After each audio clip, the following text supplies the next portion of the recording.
Chris, how was my karate thing? Was that bad? Was that too bad? I took one karate class when I was 5, so Did you really? Never touched it. Oh yeah, one class, never went back. Okay, never, well, hey, went man. back. I was that kid that when I was little, if my mom took me to a sports, there was a high chance that I would be done with it in a week. I hated sports when I was a kid. Hated them. Oh man. Well, it's not really a sport, is it? You're right, but there are sportsmanship aspects involved with it. It's a martial art. Ooh. So what'd you call it an art for? Not to be all oh, of course, 100%. Okay. Yeah.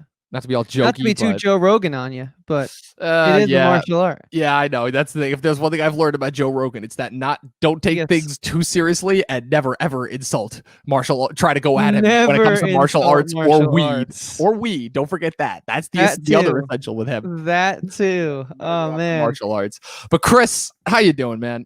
Dude, I'm doing good, man. How about yourself? Well, we've been dealing with some big things, obviously, in our personal lives as well as the podcast. We were just on the Guy at the Film Festival this past weekend. Had a lot of fun there. Had a lot of unexpected things come up, but we still had a blast watching Mortal Kombat.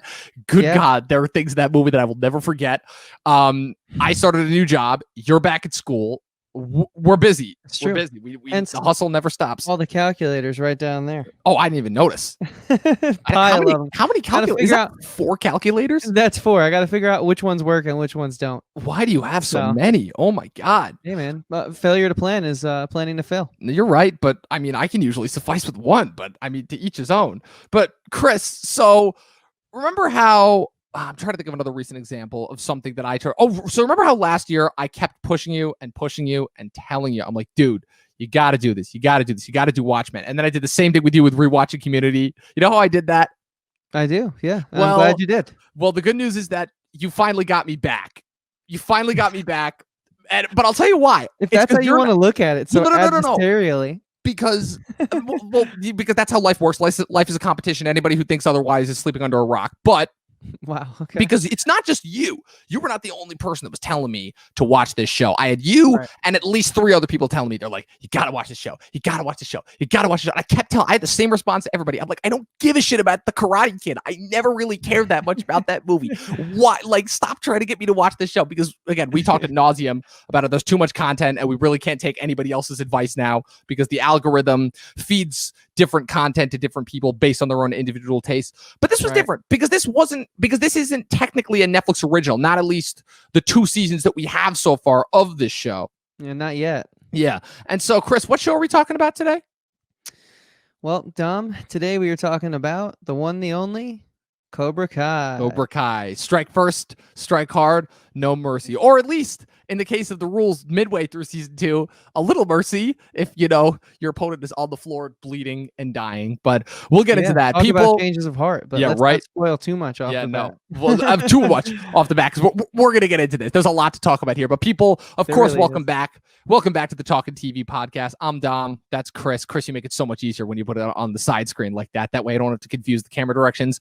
We're the Talkin TV podcast.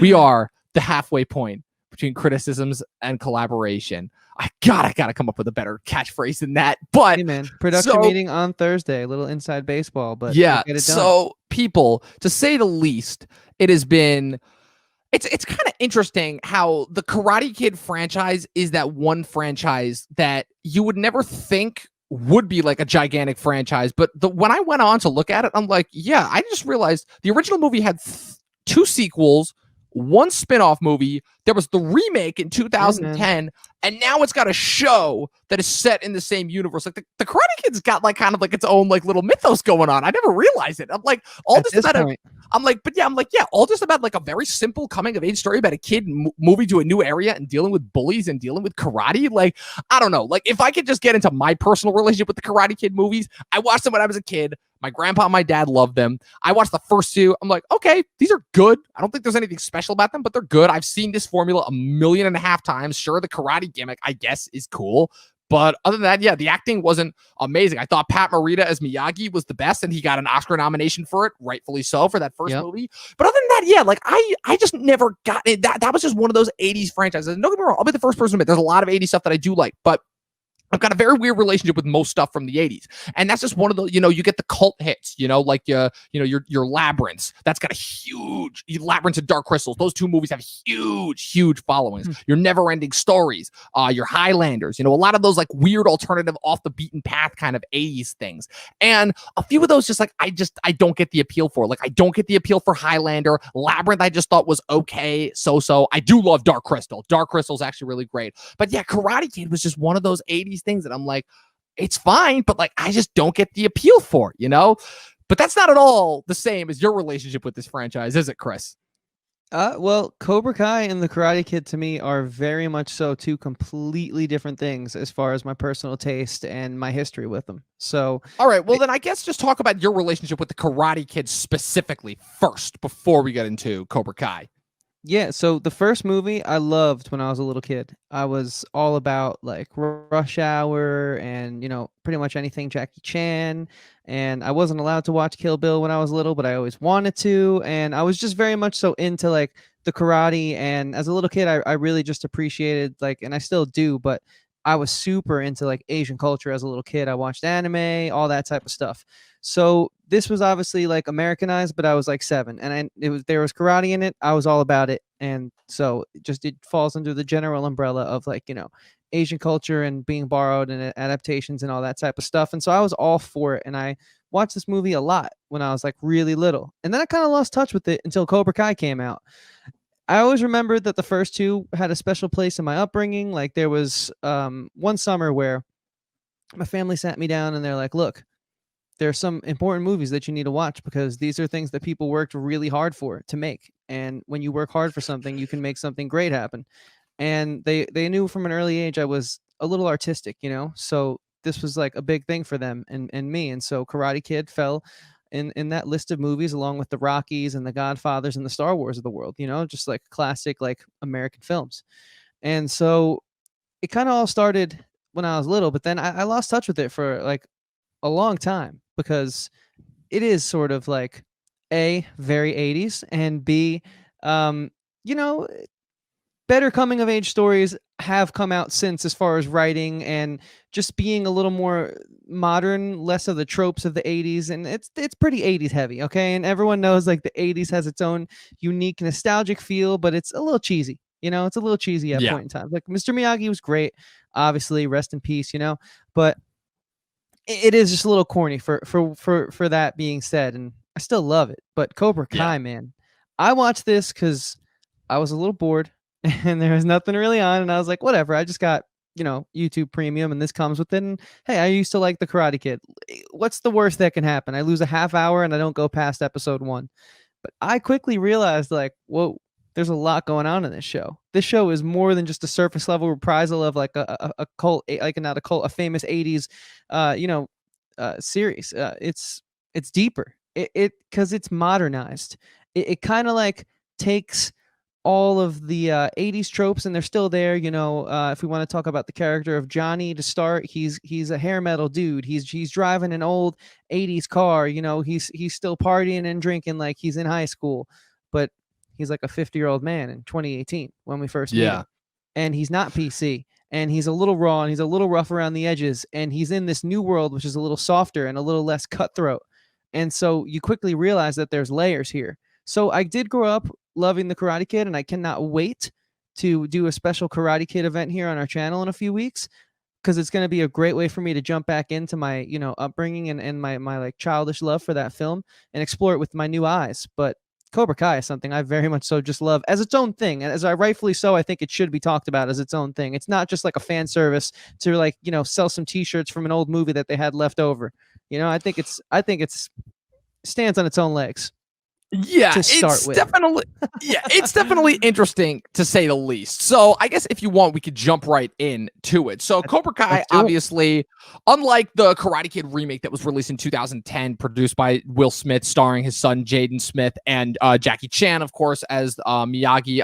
Was that even his name? And Miyagi, doesn't matter. They've retconned that movie out of existence. But so this series starts off with focusing on Johnny Lawrence, portrayed once again by William Zabka. William Zabka and Ralph Macchio both returned as producers, executive producers on this. The show was created by Josh Heel, John Hurwitz, and I forgot the third guy's name. Those guys have definitely been attached to other things that I've seen before. John Hurwitz's name before.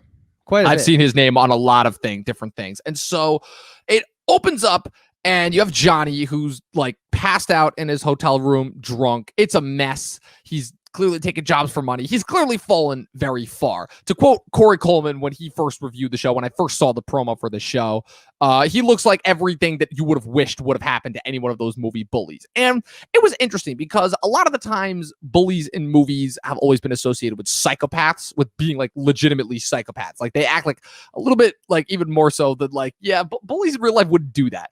And while that's a stigma that's largely been kind of kicked off by Stephen King, I feel like the Karate Kid also had a little bit of a hand in that. But the thing that I enjoy that this show does right off the bat is that I enjoy how it's not picking a side immediately. That's the first thing that I absolutely love about it, is that it wants to take the past and kind of re-examine it from different perspectives and be like, did this happen the way that we remember it? And I guess that's where the appeal for me of the first season comes in, because as we go on to see Johnny, again, things are just not working out for him. He has clearly not had a fun time. And besides being wildly and almost hilariously out of touch, it's a point that's used as a big reference. He's trying to make ends meet. He's living in a crappy motel. And not to mention the fact that on top of having a shitty life that all seemed to stem from that iconic loss in the tournament to Daniel all the way back in '84. On top of that, Daniel just is flooded in his face every chance he gets. Like Daniel's become a very successful car salesman. You know, he kind of worked his way up and became everything that he always wanted to be. Super rich, gorgeous looking family, lives in like, where do they live? Like Beverly Hills or something like that. Like they're living the good life. It's Encino. Encino, that's right. The point being is they're living the good life. And Johnny drives around, he sees his billboards, he sees his commercials. Of course, he's become like kind of like a little bit of a local legend ever since the win. And yeah, so Johnny is trying to escape it and he just can't. And of course, what happens? He lives next door to a kid that's getting bullied. It's like you've seen the formula play out over and over again. Yeah, complete deja vu for him, but not maybe in the way that we're thinking exactly. No, and of course, it ends up getting to the point where Johnny he sees this kid getting bullied outside a convenience store. They end up. It's funny because he doesn't actually interfere until they end up like almost trashing his car, I think, and then he's like, "Okay." They knock his pizza out of his hand. That's right. They knock his pizza out of his hand, and he's like, "Okay." And he gets pissed because he is quite quickly learn he's living paycheck to paycheck at the most. And so he definitely. He's still like the pizza. Yeah, remind me again, is he still driving around the same car that he's been driving like since he was a kid? He is. Like how long has he had that? How long did he have that car for? They talk about that in the first episode. Yeah, they do. So he ends up defending this kid, and the kid sees the kid whose name is this Ecuadorian kid named Miguel, and they make that very, very apparent. And he's like, "Whoa, oh my God, you're awesome. Could you please train me?" He's like, "No, ew, go away." And then of course, what happens? He ends up having to take the car ends up getting hit. This is all in the first episode. The car ends up getting hit by a couple of girls, one of whom, as we later find out, turns out to be Daniel's oldest daughter, Samantha, and ends up, of course, the car gets brought to a LaRusso auto place. Daniel says, "Oh, sure, no problem. I'll help you fix it for free." Next thing you know, Johnny gets inspired and he's like, "Screw it. I'm going to reopen Cobra Kai." And he does it. But oh my God, there's so much to break down here. Like there's so much that I want to talk about as far as what the show does, as far as paying homage to the original, but also kind of generating its own thing. Because I think it's funny because you said the show does do its own thing and does generate its own mythos. I agree with that to an extent. I think that at first the flashbacks, and which are just again stills and uses from the original film, are used very well at certain points, but then as time goes on, I think it becomes a little gratuitous, and I'm like, okay, I get it. You're clearly in love with your own original thing. You don't need to keep cutting back to it. You know, like I get it does get a little annoying. It does get a little annoying. Season 2 as well. You're season like, 2 to me was when I really started to notice it, and I'm like, it's at least understandable in season 1, but yeah. But the montages of the that's what it is. Yeah, it is what it is. But so I'll tell you what it is I love, because I'm just going to be upfront. But I also don't think that they do it as much as you're making it out to be. So they do it. They do it at least once an episode, I thought. No, that is not true. Oh, I might have to go. I might have to go. They do it 3 episodes in the first season, and they do it 4 in the second. That's it? Why did it feel like every other minute they were doing it then? And also, did you look that up? Or did you just know that off the top of your head? Well, I rewatched it before we oh, okay. That makes sense. In preparation. That makes sense. No, you're right. Well, I sort of did that. I finished the show literally today. So that works out. I pulled an Avatar. Yeah, seeing it for the second Avatar. time in completion. Hey man, sometimes look, like you said at the top of this thing, we're living busy lives. But anyways, Dom, let's not divulge too much. Keep going. I was liking where you were heading with all this. Yeah, so my whole thing is that I liked the first season a lot more than the second season, because for me, what the first season did was I'm like, okay, it kind of took everything that I really didn't care about in the Karate Kid and actually makes it interesting. It kind of radically changes your outlook on both Johnny and Daniel and gives them extra layers. And at first, for a little bit, get into that when I get into some of my problems with season 2, it seems like, okay, they do actually have legitimate reason for their old rivalry being started. Because, of course, obviously, once Daniel finds out that Johnny is reopening Cobra Kai, it's like all blazing red. He's like, oh, he hasn't changed a bit. Oh, he's just going to kind of inspire a new generation of bullies. And he doesn't at first. But again, one of the actually interesting points that I did like about season 2 is what I'm going to get into, which is how kind of he unintentionally ends up inspiring a new batch of bullies, but from the least expected place. And that's actually one of the things that I really, really, really enjoyed about it. But we'll get into that a little bit later. And well, so, you know, it's one of those things where like Daniel doesn't give Johnny the benefit of the doubt at all. And so he kind of, even though Johnny's going through it when they first meet, even though Daniel does offer to fix his car after his daughter smashes into it, like you said, even after Daniel shows him hospitality, Daniel still has this snide, I beat you sense to him. This like, hey, well, look what I'm doing. I'm standing on top of this like iron throne and you're just like, you know, wearing ripped clothes and looking like you just came off of the street, quite literally, because he did. And so even though he's being nice, he's kind of rubbing it in. And he also is quick to assume the worst the second he sees Cobra Kai's opened up. He doesn't give Johnny the benefit of the doubt at all. So I think it is justified from Billy Zabka, Johnny's standpoint, you know? Yeah, but that's what I like, is that the show at first doesn't take a side. It shows that kind of like more snide nature that Daniel's got naturally. You know, he's living the good life. He's literally on top of the world. So he's got, again, ego's never justifiable to me, in my opinion, but you know, he has that ego there. I mean, while Johnny quickly shows that even though he is trying to turn his life around at first, you know, he hasn't changed one bit. He is still like kind of, again, he's not PC friendly at all. He openly uses terms that, again, are not acceptable. Like at all, like very still blatantly racist and ignorant. None of which we can say on YouTube, but this guy certainly is not 2018 friendly. Yeah, not at all. That's for sure. Let alone 2020 friendly. Yeah, not at all, to say the least. But what's interesting to me is how, if anything, again, this is kind of something that I kind of admired the show for, is that usually so much of the time, whenever you have a character like that, you always have every other character on the show telling you, no, you can't do that. This is how you actually say this. And the other characters really don't do that. And they kind of just go along with it. And I actually really kind of like that, because I'm like, okay, so this actually, again, it's kind of the opposite of cancel culture. I'm like, see, cancel culture, take notes. This is how you do this. You just get to know them and see their side of things. That way you can maybe understand where they're coming from, and then maybe you could start to work on their problems, as you see, to me at least, in the relationship that's formed between Johnny and Miguel, because Miguel obviously is no fool, and he knows that, again, Johnny may not be the best person, but he also,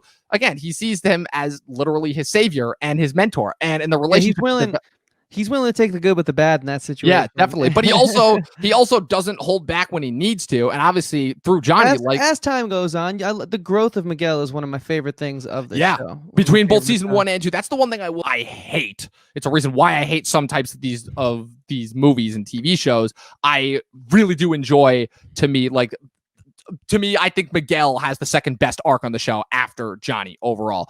We'll get into some of the other characters in a bit, but Chris, you know, real quick, I just kind of, oh, sorry, go ahead, Dom. No. I was going to throw it over to you, so that works. Perfect. Yeah, I figured. I just wanted to hear like what your throw was going to be. Let's hear what your throw is going to be. You know? No, I was just going to ask, like, what are your thoughts, like, kind of taking each season, because you watch both seasons back to back, right? Both, twice now. Yeah, both back to back. And what's interesting to me is that, at least about these first 2 seasons, is that obviously now that the show's on Netflix and the 3rd season is going to be a Netflix original, nobody's ever going to remember a time where this wasn't on Netflix. And to people, this will just be a Netflix original. But the interesting thing about these 2 seasons is that these were not made with Netflix. They were made for, like you said, YouTube Premium. They're platform that they were going to do, that they were doing original content for, that kind of just went away. I don't even know if they're still making stuff. Probably the reason why the third season of Cobra Kai is on Netflix. But what's interesting to me is that the first season did actually seem like it was trying to do something different. And it did feel like it was having, like, it was generating its own mythos. And it had that corn, and it had those cheesy moments, as you said. And I heard a lot of other people saying it had some of those more cliched moments. But to me, the underlying theme was always so strong with the relationships that were formed and kind of what it was trying to go for, that I was able to overlook some of the fault. But what was interesting to me was in season 2, which is still YouTube Premium, I don't know if this was just with the writing or the fact that they kind of knew that, actually, no, this wouldn't have made sense because they made this long before they were ever going to get picked up by Netflix, but it started to feel more like a Netflix show, even though it was nowhere near close to being acquired by that. So I just find that something to be really interesting. And I just want to know if you picked up on any of that before you kind of get into some of your points on it. Yeah, no, I didn't, because I followed a lot of the production of the show, the behind the scenes. Johnny's Billy Zabka, Ralph Macchio, they're huge parts of not only being producers, shelling out some cash for this thing to go, but they're also in the writer's room, and it's very much so like a creator-owned show in the truest sense. So I think if it does feel like a Netflix production to you, I think that's just happenstance, because Maybe they got renewed for season 3. I think I looked it up earlier, 1 or 2 days after season 2 had dropped by YouTube Red, when YouTube Red was still a thing. So it's kind of like, I think it's just happenstance, and I think it's just the way that the show and the writing team grew together. And, watch a documentary if you guys want to know the growth of a writer's room. We don't need to get into that right now, but I do kind of want to tackle what I think is interesting about this show, aside from it just being a way to kind of give like a moment back to karate, which is something that was so a part of Hollywood and even television with Chuck Norris, Texas Ranger. Like, he was a dude who was in those types of films. And so you had all these champions like Bruce Lee and Jackie Chan in the past. And I feel like they've kind of gone away, and we don't really have like a new guy doing like karate. Sure, we have like the John Wicks of the world, and, all those types of dudes like the Kingsmans and the Keanu Reeves. And it's more action movie based now. And I feel like there's not really like that karate title that's in the zeitgeist. So I kind of appreciate it for that alone, because I've always been a fan of that type of thing. But what the thing I think the most interesting is how they kind of show, like, just because you're woke and you're PC doesn't mean that someone who isn't is wrong. He could be going through a terrible day in his life. His every day of his life could be a terrible day in his life. Your worst day could be this guy's best day. So even though Johnny clearly is wrong about a lot of the things that he thinks and acts upon, he just is trying his whole life to get afloat and get out from under the aftermath of quite literally being crushed by Daniel LaRusso back in the day, that he doesn't have time to really, brush up on his politics or not offend someone, because every day he is fighting to get this chip off of his shoulder. So I just think it's an interesting kind of like anti-hero approach to not only tackling the character outside of the political context, but tossing the political context of the modern day. It not only shows the growth of the villain, the character that we now know isn't really that bad of a guy as time goes on. He just was never misunderstood, because the earlier films were through Daniel's eyes. We could have just stayed in the mythos of the Karate Kid, but they chose to toss some light political context on it. And I think it's just a really cool way to say, like, again, he is wrong, but why don't we, instead of just, kicking him and keeping him down for being wrong, why don't we at least try to open his eyes as to what the right way is? And then he has a choice, once he is informed, to to either change his ways, or then he's choosing to be ignorant and choosing to be wrong. And I thought that was actually interesting, because a lot of people are either super into politics or they're only a little into politics. And so it's tough when you're only a little bit into it, because it just constantly evolves and it constantly moves. And as we all know, Dom, adapting to our new schedule this week, it's tough to keep up with pretty much anything, let alone this podcast, which we love so much. So I thought that was just interesting too. And the fact that they're, kind of like at this point, they're the same exact age that they were when their characters ended in the show. They just did it so right. The time jump was done so right. And so it's really cool to see the reflection of, because obviously, guys, spoiler alert, each master sensei gets their student who is kind of like their embodiment of their younger years, and except they're both trying to do right by their students. So Daniel is trying to sort of let go of his prim and properness and being like, perfect about everything, and Johnny's trying to like say, look, like, you don't always have to fight dirty. I know I said that, but I didn't mean it. I was angry. And so it's kind of cool how they're trying to learn through their students. So I just think like the moral compass of the show, even though it is a little cheesy, it is, I guess, a little better than a CW show, but not it's in the wheelhouse. Yeah, I appreciate it for all that. You know what I'm saying, Dom? Yeah, I do. And definitely, Yeah. I'm actually really glad that you brought that up, because that literally directly leads me into, to me, I think one of the best elements of the show, which is the idea that just because which is that just because the characters are trying to be better doesn't necessarily mean that they're going about it the right way. And as a result, you see that rub off on their students, because the whole thing is that, to me, the best element, and this to me is an element that does carry over into season 2, especially with once you see that guy standing between those two come back. Oh, yeah. That's why I chose this image. Yeah, definitely.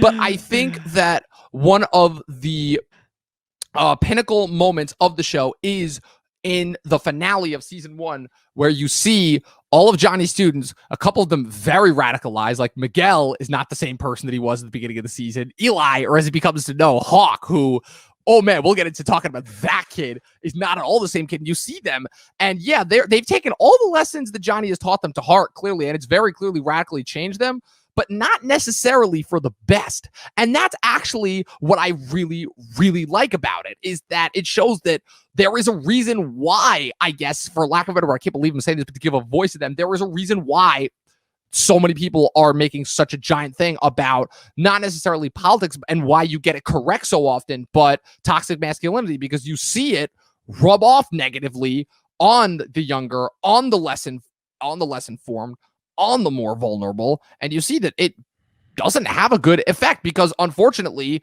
as smug as Daniel is, everything that Daniel was worried about with Cobra Kai does happen, because Johnny does, especially once Kreese comes back, that guy, you see that he did kind of unintentionally start a new generation of bullies, and that especially comes even more to a head in the season 2 finale.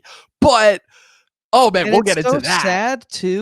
It's so sad too, because for the first time ever in Johnny's life, he's trying to do the right thing. He doesn't quite know how, but you can tell he's genuinely trying, and he is rough around the edges, but he's not trying to create a new generation of bullies. It's just that these young, impressionable minds and his rawness, his kind of like old school mentality just don't go well together.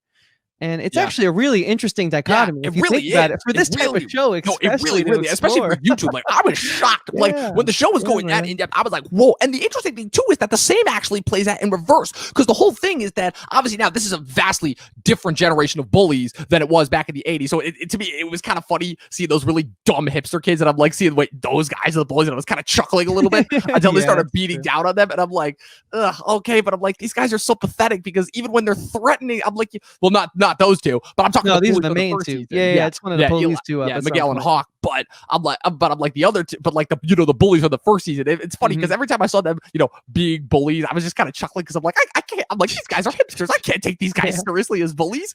But what I find interesting is how, in the first season, before she kind of, goes in her arc, Daniel's daughter, Samantha, who becomes a big part of it, was dating the lead bully, obviously. And, again, the whole thing is that this guy appeared harmless. Like, he was such a dope. He was a doofus. He's Asian. And he didn't even know, like, what he didn't even know what sashimi was, like, in the scene where he's having daughter with Daniel, which is so tragic. That's tragic to me, just as a sushi lover in general, which I'm like, wow. Okay. I know, that killed me. I'm like, way to disrespect your own culture that way. But yeah. But again, like, and it leads to, but again, even that's a little bit of a red herring, because again, it leads to, again, the first of many awesome moments in the show, when Miguel takes what Johnny's taught him and handles all of those bullies easily and kicks the crap out of them, to the point where they kind of like end up becoming the popular kids. But again, it's so funny, because so much of the time, if this were like a CW or any other show, the show would just take them as like the heroes of the school and leave them at that. But no, this show, at least for the first season, actually goes the extra step further and shows, oh no, now they're at the top. Now they're at the top of the food chain. Now you're going to see how that power corrupts. And oh, it does. It does. And you especially see that once Miguel inevitably starts dating Samantha, which is cool. Again, that was the thing where I'm like, okay, his student, his daughter. When are they going to get together? But then you have the wild card that comes in, which is, of course, the third kind of storyline. So you've got the A storyline with Daniel and Johnny. You've got the B storyline with Miguel and Samantha, I would say. And then the C storyline, to me, kind of the wild card that comes in and then kind of throws a kink in everything in order to jump up all these relationships, is Johnny's son, Robbie Keene, portrayed by Tanner Buchanan, who comes in. I don't remember, was it the second or third episode that he comes in, or is he in the first episode? You know, that I don't know. Oh man, but he's you early just did the season rewatch. one. He's in there early season one, and you can just tell that like Johnny He's not a having punk. a role in this life has taken a bad effect. Yeah. But it's not just Johnny too that I would like to add. It's that they don't make it solely Johnny's fault. And if anything, I think while not they do a good job of explaining why Johnny wasn't there without totally vilifying him. It shows that no, his mom is just as much to blame. His mom is very clearly an addict, out with guys every other week, as you see later on, not paying the bills when she needs to, and he's clearly fallen in with the wrong crowd. But what I find interesting about this character is that besides the fact that he's got a look, no offense to this guy, but he's got a look that just like makes me want to punch him in the face. I don't blame him at all for that, but he's just one of those characters that just look like, you're like, come on, man. Like you would have so much potential to look so much better, but it's like, cut your friggin' hair. Like nobody has that hair anymore. So, but the thing that I like is that what he does at first as a means of getting back at his dad, like getting a job at LaRusso Auto, ends up spawning into like this whole other thing where he ends up getting trained, of course, by Daniel and Miyagi-Do. And then, of course, you have the inevitable soap opera moment at the end of the first season where it's like, oh my God, you were his son? You never told me? You know, that whole moment, that whole moment. That's so soap opera. After an episode that was already pretty, like I said, the show does a pretty good job of balancing out the nostalgia with everything else. But that was the moment where I'm like, okay, that whole episode, they're reminiscing. And I'm like, of course, it's going to end with them making peace, and then he's going to be in the studio and he's going to tell him that he's his son, and it's going to all fall apart as per usual. But yeah, and that was after the whole incident with the idiot cousin and almost destroying his car. And you know, we spoke about Miguel's progression. Let's also talk about, you know, Robbie's. Samantha and Robbie's. All yeah, these they've young got characters, all of our young leads, even Hawk, who's like kind of a side character. They just do such a good job exploring each of these characters. And when you meet them, for better or for worse, with season 2, I have my thoughts about season 2 as well. They are completely different people, and they at least have been through justifiable journeys. It wasn't just like, ooh, well, they have to get from point A to point B. It's like, no, let's make it compelling. Even if you don't like it, it at least makes sense, and it's at least thought out. And it's not like we have 23, 24-year-olds who look on the younger side playing these kids. These are literally kids who are playing act like their age for the most part. It's very impressive. Yeah, for the most part, very like, impressive. Yeah, especially. So now, not the side throw you there. I think people got to understand that, like, some of the reason why the show is a little rough is because like these kids are literally the ages that they're playing for the most part. Right. And if anything, that impresses me. If anything, that does impress me a lot, because again, I do feel like I'm legitimately watching kids. Again, I still have to get behind the fact that most of these kids were born after 99, which is insane to me. But welcome to my life, Dom. Yeah, right. I was about to say, you got to feel even weirder than me. But so I guess if we could jump into the finale of season 1 and then into season 2. So finale, again, season 1 ends very much how you would expect at the All Valley tournament. But again, the finale of season 1, again, what I think it does very, very well is that it shows on both sides that, yeah, Johnny may not have necessarily taught the students the lessons that he would have wanted to. And Daniel also again, may have accomplished what Johnny didn't. And again, Johnny gives a very, again, I'm not going to say good reason, but he gives a justifiable reason. Not to me that I would ever think that missing the birth of your kid is ever a justifiable reason in any way, shape, or form. And but the point being is that, and to top it all off, as if that wasn't enough, as if Miguel and Hawk starting to become like more like aggressive aggro males wasn't already bad enough. Then you got, pull up the picture of him. You know who I'm talking about. Then you get this motherfucker who comes back in the finale of season 1, seemingly out of nowhere, in the shadows, black trench coat, smoking the cigar. He literally walks in. I'm like, Jesus, did this guy just like get stuck in an 80s like Mickey Rourke, Eric Roberts action movie and then just never leave it? I feel like he totally did. Yeah. And that would of course be hilarious. Keep filling it. I almost have the image up, Tom. No, but the point I'm just gonna say, because you're taking too long. God damn it. Martin Coves. Does he have the same first name in the show? Martin Coves, John Kreese, right? Yeah, that's what you see. Yeah, Martin Cove's John Kreese. Yeah, and Yeah. it's funny because I love how. I mean, I don't know. I don't know if this was the show's intention to try and get you to fall for this guy and see if he was ever going to actually change his leaf. But the show very clearly, to me at least, was like, yeah, no, this guy is the true bad guy here. You know, they did a lot of interesting stuff with Johnny in the first season where they showed his backstory and showed, oh, maybe Johnny's childhood wasn't as, you know, pristine as he made it out to be, you know, with obviously his stepdad and everything. But then once this guy comes in, you're like, oh man. And Johnny tries to beat him, tries to fight him, and that doesn't work. And then this guy ends up worming his way right back in and starts to infect Cobra Kai from the ground up, and it starts to infect everything. But as much as Kreese to me is kind of a shadow overhanging the entire second season, I do also have to say that, again, this is a little bit of a low point for Daniel, because Daniel starts to, as said by his wife a little bit, and I also have to give major props to the wife too, because that is a character that could have so easily fallen into the nagging wife category, but to me, she always has a justifiable reason, and she is always like a very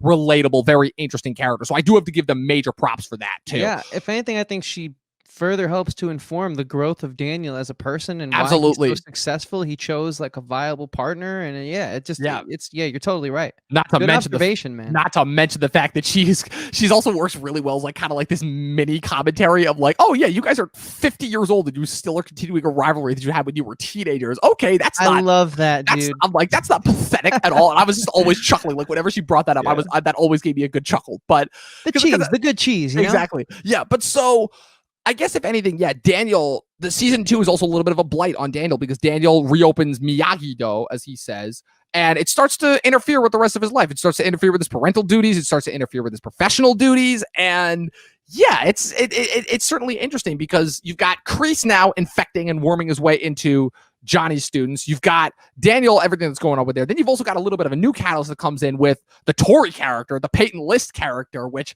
that was insane seeing her, because I don't think I've seen her in anything since Jesse. And needless to say, that girl grew up, but she comes in and she's very clearly the bad girl. And she's kind of like the new coin that's thrown into the three-way, you know, little love triangle that you've got going on between Miguel, Samantha, and Robbie. But then, so there's that, and that character, like I said, I'll get into your thoughts on that character in a little bit, because I've got some thoughts on her. But then to add insult to all that, you have a fallout between Eli and their friend Dimitri, who, as you see, tried to do karate multiple times, but that's another kid. I'm sorry. I know what they're trying to go for, but that kid is so fucking annoying. And I kept waiting for somebody to put, and not gonna lie, that was one of the most satisfying moments to me when he does the thing to crease his tattoo. And next thing you know, you just see him running out of the studio with like a bloody nose. I'm like, oh man, I know what they're trying to do, but thank God this kid just needs to get the crap knocked out of him. And yeah, sometimes it's like that. Yeah, you know, definitely. Especially with these young punks we're dealing with. Yeah, to say the least. So I don't know if it was a writing thing. Maybe it was just because I wasn't a fan of the overall negative direction. Like, if anything, I'm glad that they went with it and showed that, like, yeah, the toxic masculinity, especially now that Kreese is back, is getting really, really bad now. But especially, obviously, once it shows that, you know, specifically with this Tori character and everything, how she's just like, oh, I'm poor and my mom had to like bring home leftovers for us and she got fired. So as a result, like, us not being rich just gives us an excuse to be shitty, you know? And like, that girl is that girl is not a good character. She is not a good character at all. So this kind of becomes the backdrop for season 2. And I will say that image on the screen right now is pretty much the entire backdrop of season 2, you know? And what I will say is that as much as I do enjoy them going for the angle, I felt like there were certain points where the corniness and the soap opera-iness of it started to get a little bit annoying for me. And there were points where Daniel was starting to get a little bit exposition-y with the constant lessons. And there were certain points where, like, okay, you're just repeating this. And there were certain points where it's like, okay, I know that Johnny is not going to understand what's called. Obviously, it's part of Johnny's arc that he doesn't see through Kreese's line of bullshit. But even that, to me, stretched out a little bit long. And I'm like, okay, I think how they dealt with it was interesting. And Kreese to me started to feel a little bit too much of like a comic book villain at points. Like, at the very least, say what you will, but like, he did feel like a human being at the end in the original movies. But in this show, he feels like something right out of a cartoon. I'm like, okay, are you even a real person at points? Not at first, but as time goes on. And then... Yeah, but listen, let me just interject a few points here before we get too far off from them, all right? I think I can see where you're coming from as someone who isn't admittedly the biggest fan of the movies, or doesn't at least have some nostalgia attached to them, because while there is homage in season 1, and I still think it's only homage in season 2, I do think someone who is kind of only invested in the Cobra Kai story and doesn't really care about what happened in 1980 could consider it a little exposition-y, because it does run on for a little long. Thinking of those scenes where Daniel's training Sam and Johnny's kid in the backyard, and they're sparring, and it's just, we get it. You're the new Miyagi, and you have to do it. And okay, yeah, we get it. And with Kreese, though, I think it was supposed to be predictable, because I think the whole thing is, even though Johnny for once is doing something, at least from his perspective, someone who, as we said, doesn't have the best moral compass, is doing something from the heart, and at least as straight and narrow as he can. It just goes to show how simple-minded he is, and also not even simple-minded.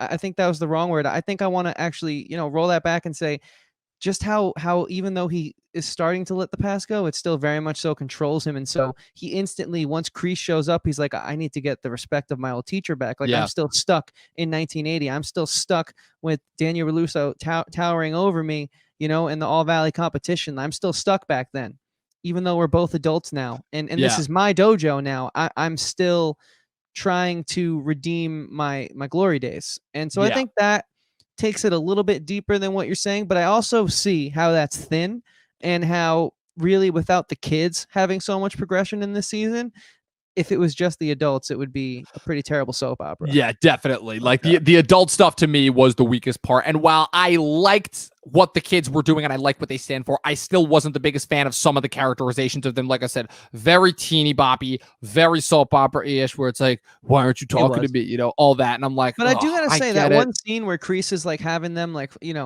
dig and flip the tires and do all that stuff, and it's like kind of illegal and all that. Like, that to me shows that, like, okay, well, Johnny has a choice here. So I think they did everything right. It's just like it was a generic plot line. Like, right. It may have been It may have been a situation where the kind of the genericness of it was, like I said, to me, the first season did a really good balance between maintaining its tone with the homage in order to generate something new. This season was when it started to fall a little bit out of bounds. But like I said, that doesn't mean that this season didn't have a lot of good stuff in it. I still think that, to me, besides Johnny, again, bringing in Kreese, I think that even though I may not have necessarily liked what they did with him, I still think it was essential to Johnny's arc, especially when you see him get back together with his old boys in that episode, which that was a charming episode. I like that episode where he gets back together with his old buddies.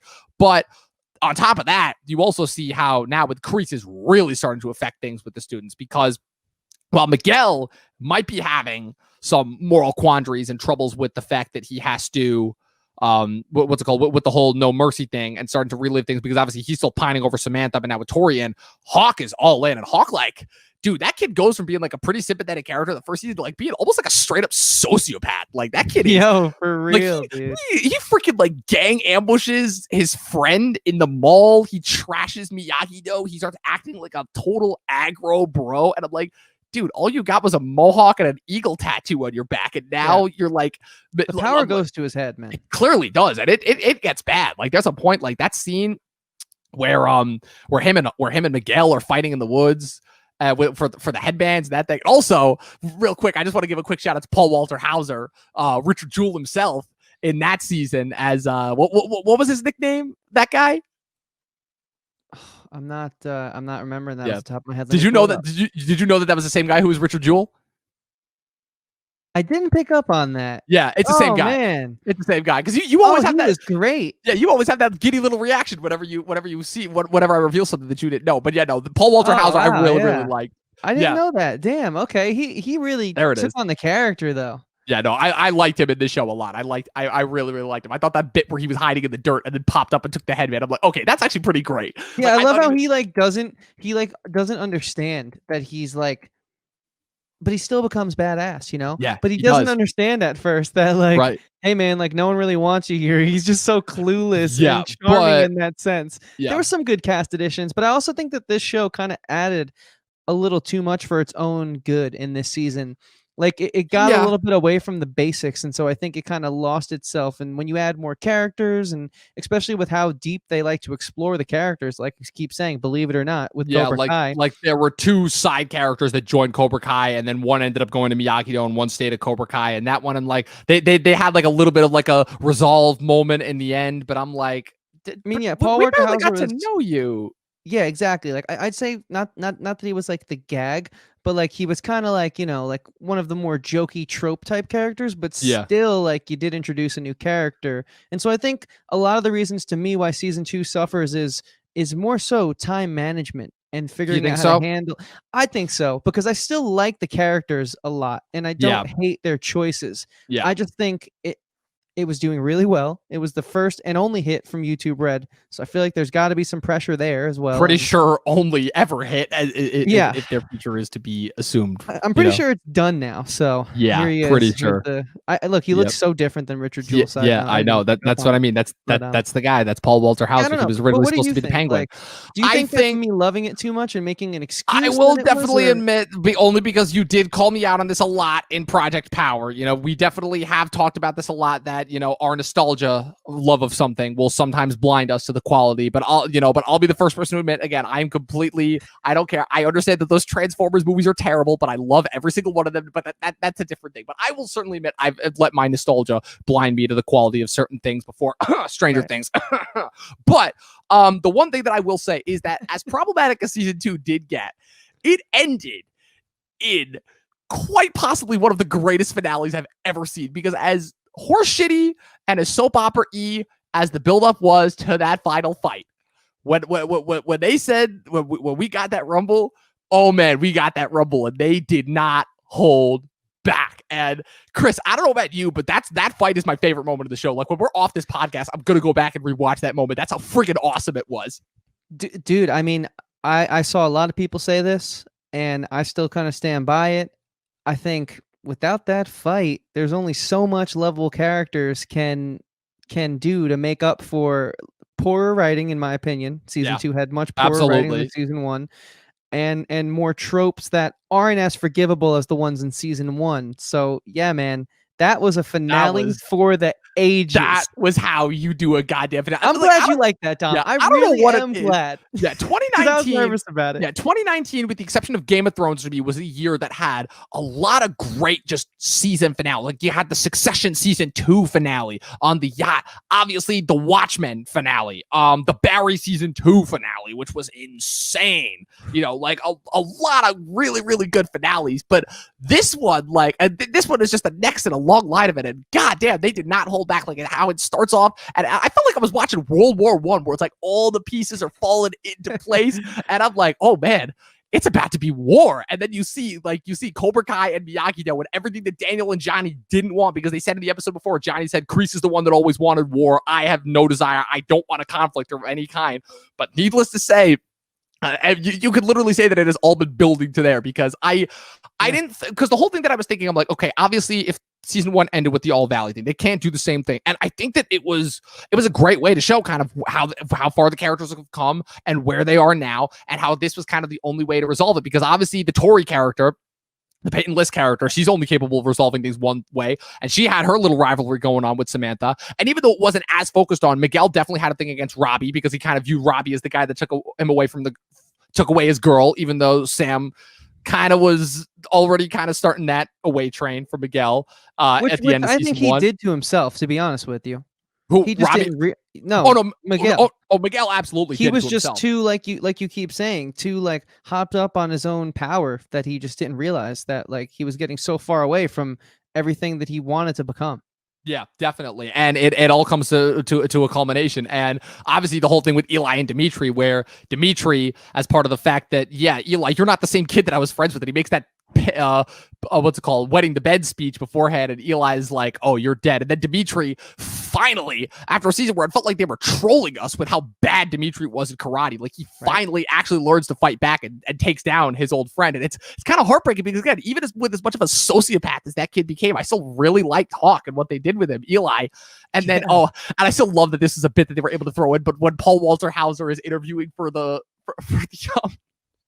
for the security guard position, and then was like, oh, don't worry, I got this. He comes in, but he only starts taking out the Miyagi-Do kids. I love that. I thought that was and then he like fist bumps the one Cobra Kai kid. I love that. Yeah. But yeah, it was a Yeah, rumble, was and I loved how like they had like their own mini fights, Sam versus Tori, Robbie versus Miguel, Eli versus Dimitri, and it all worked out really well. And they did not hold back when it came to showing like the results of that fight. Like it was not a winner takes all thing. And it showed that like the blame didn't necessarily come from where you would think, because as it shows, Miguel showed Robbie mercy, and we saw what happened after that. The kid freaking gets picked up and chucked off a balcony and like gets a what? Like he got like a spinal fracture and was put in a coma, and Sam gets the shit beat out of her.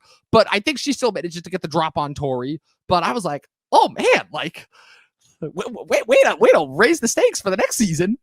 I know, and it goes back to what you were saying at the beginning of this episode, where it's like, you know, the villains might not be as crystal clear as you think they are.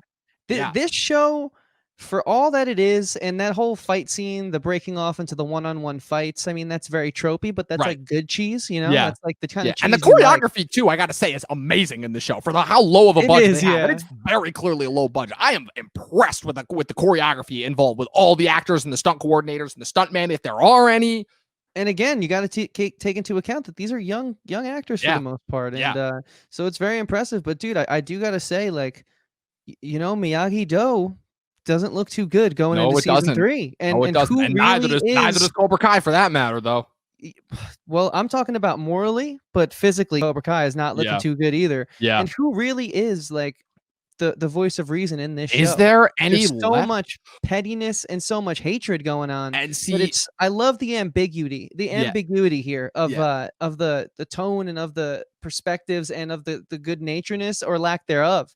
It just makes it so interesting, and it kind of forgives season 2, because what I think we're going to get in season 3 is going to be so worthy of unpacking where we left off. I think they saved the season, is what I'm trying to say. Yeah, fingers crossed. Assuming of course that Netflix doesn't fuck it up like they do most things. But well, actually, just so you know, and correct me if I'm wrong, but I'm pretty sure that this show was bought and paid for by YouTube. Netflix covered the production cost. They're releasing season 3, which was shot by YouTube Red on Netflix, but Netflix is going to fund season 4 if it goes. Oh, okay. I didn't know that. We're going to get the true vision here. All right. The true payoff of season 2. Yeah. All right. So in that case, I mean, I guess it's interesting that you say kind of now with there being a lot of pettiness on both sides and you don't know if this conflict can ever be resolved. I find it interesting that they chose to make the closing shot of the season, Allie, the Elizabeth Shue character from the original, accepting the friend request, which means that, look, they brought back Randy Heller as the mom. They brought back Martin Cove.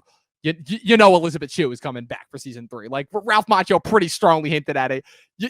Again, she was only on one season of The Boys, and we all saw what happened to her there. But baked by Homelander. But she's coming back for season 3, most definitely. So I'm all for it, man. I guess with that being said, I think we're gonna have to wrap it up now. But the last thing that I wanted to point out, which I think is really interesting, is, again, to me, in kind of its weird quest to pay homage to the Karate Kid, but also do its own thing, the show kind of stumbled into a thing that I noticed with another karate involved thing, which is the idea of toxic masculinity. Because if you remember, our good friend Pat Huber, one of his choices for his top 10 best movies of last year was The Art of Self-Defense, which I still haven't seen that movie, but from what I've read about it, it deals with a very, very similar scenario, ironically enough, to the show, which is where kind of geeky, nerdy kid gets beat up, wants to learn how to toughen himself up, joins a karate dojo, ends up solving kind of this issue of toxic masculinity that's involved with said karate dojo. And it's almost kind of the same thing here, obviously, albeit done very differently. So I guess the last point that I wanted to bring up before we got out of here was, what is it with karate things and dealing with toxic masculinity? Like, is that just like a thing that we're going to see now with like every new karate thing? Like, is that just like a thing that was always there and they're just tackling it now because it's 2020 and everyone's woke? Like, did I miss something here? Or look, I think it's a sign of the times always going forward in media. I think that's something we're just all going to have to accept. And I mean, I personally don't think it's necessarily a bad thing, but I will say is, no, yeah, I know you don't. I'm just saying, like, in general speaking, like, sometimes it does get a little heavy. And so I do enjoy how Cobra Kai kind of chooses to use, like I said at the top of this thing, Johnny as a way to say, like, okay, but we should hear someone out sometimes too. But I think karate for so long had been a boys' club in a sense, like in film and in, television. And I mean, you took karate classes when you were a little kid. Was there one day, and I don't remember anything from it. I don't remember a single thing. I was not there long enough in order to be able to comment on the inner workings. I would have to talk to some of my contacts that I know did karate for years.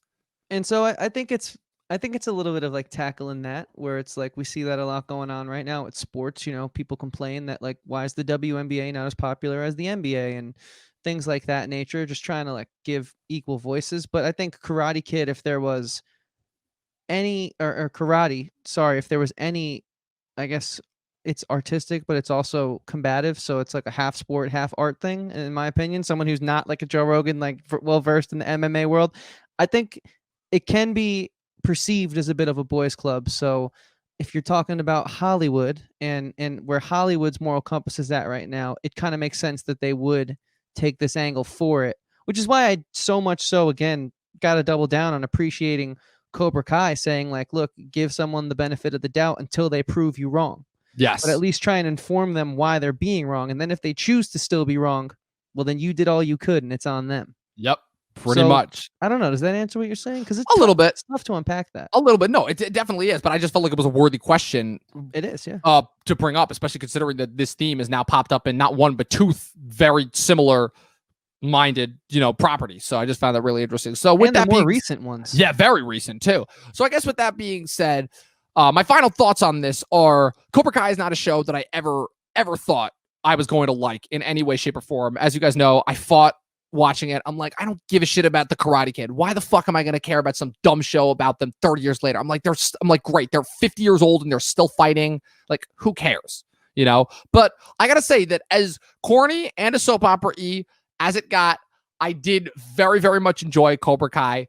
At the worst, it's another quick binge that you could just throw on in the background. At best, it's another thing that you think would be pretty disposable, like 99.9% of Netflix's other content. But if you watch it there and you'll get something out of it. And for those diehard fans of the Karate Kids, oh man, you guys are gonna go gaga for this. It's funny because this is probably one of the only times I'm ever gonna do this, but I have to rank the two seasons differently because we don't have enough yet, I feel like, to rank the show overall. So I'm giving season 1 4 stars, and I'm giving season 2 3.5. It very easily could have been a 3, but that last fight saved it to me. I was gonna ask you that. Yeah, okay. That last fight, I'm telling you, dude, like I was this close. I'm like, if this fight that I've been hearing about is not as good as they said it was, but it was every bit as good and better. Good. I'm glad, man. So I gotta ask you two things. All right. Yeah. Are you planning on sticking with the show? Yeah, I'll stick with the show because I am legitimately interested to see where they go with season 3. Okay. And at this point, it's a matter of, will the soap opera Netflixy sensibilities of the show annoy me more than what I'm able to take away of interest from the story, I guess is the contest now that we are in.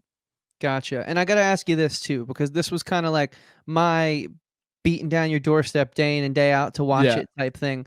Was it worth the watch, or did it feel like homework in a sense? No, I would say it was a very quick binge. It's funny because I was worried that this was going to feel like homework and that this was going to be a stretch. But no, I got this whole thing over with in like 4 days. If anything, I just again, if I hadn't started my new job, I would have gotten it done with quicker. Okay, cool. Yeah, no, I just, that's just more so me. I know. Feeling bad that I was like, no, you got to watch this. Dude, I've done that to you how many times now? Don't feel bad. Anyways, fair enough. Chris, your final thoughts. Yeah, my final thoughts are, look, the show's not perfect, but if you go into it thinking it's going to be perfect, well, then you're going to be sorely mistaken. Yeah, but if you go in thinking anything's perfect now, that's kind of on you. That is 100% on you. But again, I think like Dom and I have said, this show is more than meets the eye. That's a little nod to our Transformer episode, which not enough of you guys have listened to. Seriously, but we had a really great conversation. One of our funniest moments. I listed like 20 different amazingly stupid things about the Michael Bay movies. Go listen to it for that alone. Go check that out. The Netflix Transformers miniseries we covered this year. But yeah, the show is more than meets the eye, and it just does such a good job of sort of taking everyone's sides of both the political landscape and the characters and giving them a voice and kind of like saying to the audience, okay, well, you figure out who's right and wrong, because clearly these characters can't do it for themselves. And I think that's interesting, and that's something that I kind of haven't seen even some of like the more bigger budget shows do. Watchmen's one of the only ones that really comes to mind that challenged my thought process as much as Cobra Kai. So it's absurd to think that like Cobra Kai can even be mentioned along with Watchmen in regards to like the morality of it all. But it doesn't do a bad job of leaving you with something to think about. So yeah, I mean, I think I gotta do the same thing Dom did. So season 1, I'm gonna go with 4.5 out of 5, and I think I'm going to be right there with you, Dom. I think season 2 is 3.5. Yep. Because it was a little schlocky. It was a little It definitely was the point and where the soap opera elements really started to rear their ugly heads, and I was like, oh god. And I was starting to be that watcher. I was like, this is gonna happen. This is gonna happen. I was just kind of like starting to get to the point where I was making fun of it as I was watching it. And I'm like, oh no, I don't want to get to that point.